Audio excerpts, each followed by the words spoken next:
venez à la forteresse de Chinon. On vient de vivre une aventure incroyable. C'était fou. Venez nous voir.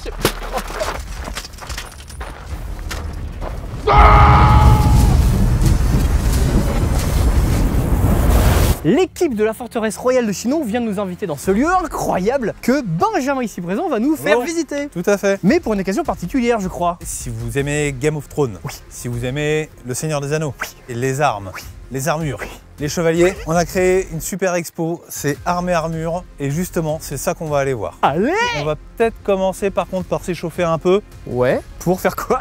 Eh bah pour tester les armes et les armures. C'est vrai? Ouais. Oh!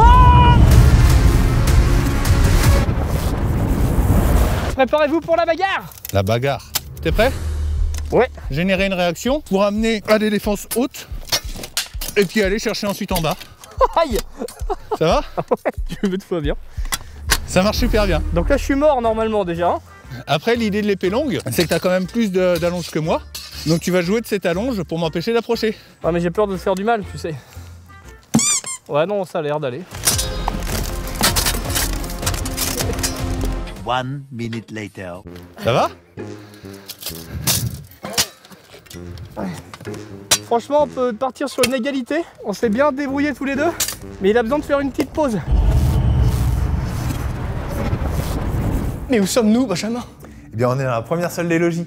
C'est là que commence l'expo. Je te présente Nicolas. Enchanté. Baptiste, qui est l'un des commissaires. Et il va te présenter un petit peu ce qui se passe ici. Serait-ce Aragorn qui se cache derrière toi? C'est exactement ça, t'as vu tout de suite.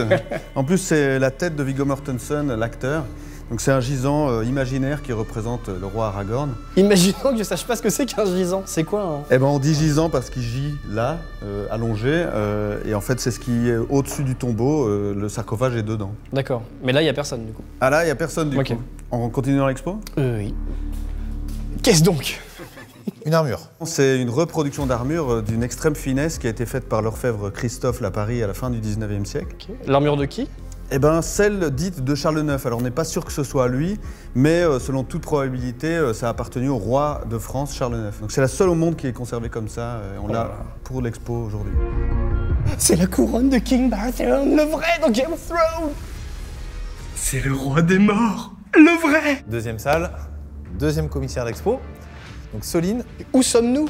Bien, on est dans la chambre du roi. C'est quelque part presque les rois qui sont présents avec nous au travers d'armes de leur garde du corps personnel. Quoi de mieux que d'avoir la hallebarde de la garde royale des sangs suisses de Louis XIV en personne? J'ai bien sûr reconnu le soleil, le symbole du roi. Ah bah, s'il vous plaît. Ça a l'air d'une violence, c'est Albert, c'est... C'est un peu le but, parce qu'on va pas laisser approcher le roi comme ça. Il s'agit de le défendre. Alors on va être au plus près et pouvoir attaquer au plus loin.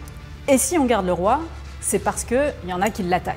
Et du coup, pour évoquer l'attaque envers le roi, quoi de mieux, oui, que cette dague d'Arya, celle avec laquelle elle va tuer le roi de la nuit et mettre fin à la saga de Game of Thrones.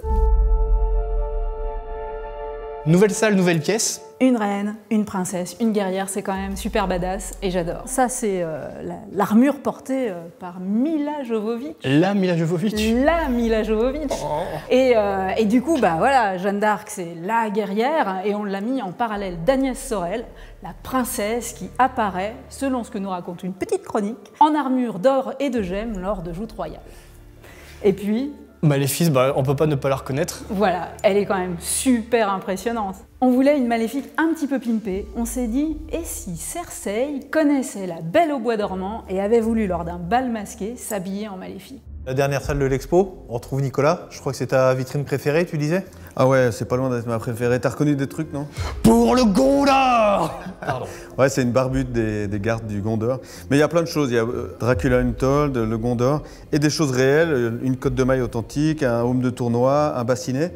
Et alors, on a pour la première fois au monde cette armure qui est exceptionnelle, qui est une armure de joute à la française. Mais elle est complètement tordue, vous savez moi? Non, elle a l'air tordue, mais c'est pour se tourner vers l'adversaire et prendre des lances à pleine volée, des lances de 5 mètres hyper solides à pleine volée. Donc elle est très technique en fait. Mais celle-là, c'est le prix d'une Ferrari. Et on peut l'essayer?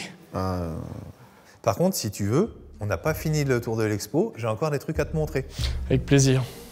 Au revoir Nicolas. Ciao. Alors, c'est une tour qui est consacrée à une partie de l'exposition un peu décalée, ce qu'on appelle le cosplay. Tu connais? Bien sûr, bah oui, il y a les fans qui se déguisent, enfin qui se déguisent, non, qui incarnent leur personnage favori. C'est ça. Là, on a les visiteurs. Non mais ça, c'est choquant. Imaginons qu'il y ait un costume qui soit vraiment comme ça, qui existe, quoi.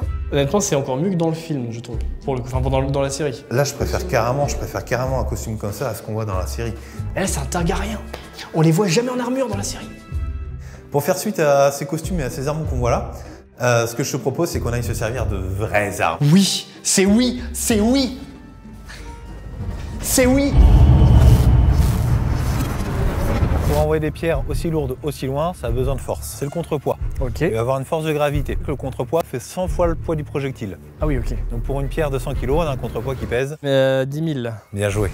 Pour soulever 10 000 kg, on a besoin d'un treuil. Et cette petite corde que tu vas passer autour de notre poulie, je te fais bosser, hein. On l'attache ici, et puis à deux, là, tranquillement, on va soulever tout ça. Ça marche. Alors une fois qu'on a fait ça, et on va installer en fait le système de tir. C'est une goupille qui vient prendre comme ça. On va enlever cette corde là, et puis quand on sera prêt, il y aura qu'à. Ok. Cette corde là, c'est la fronde, donc c'est là qu'on mettra le projectile. Vas-y, tu peux mettre le projectile. Vous êtes prêts chez vous? Ok. 3, 2, 1. Trébuka! Allez! Faites-moi les malins! L'aventure est terminée. Viens là, toi. Merci. Ça t'a plu? Oui. T'es content? C'était génial. Tu reviendras? Oui. Oh, super. C'est incroyable. Venez voir la forteresse royale de Chinon. On s'en va. On s'en va. On va faire de l'épée. Allez. Allez, salut. Viens avec moi.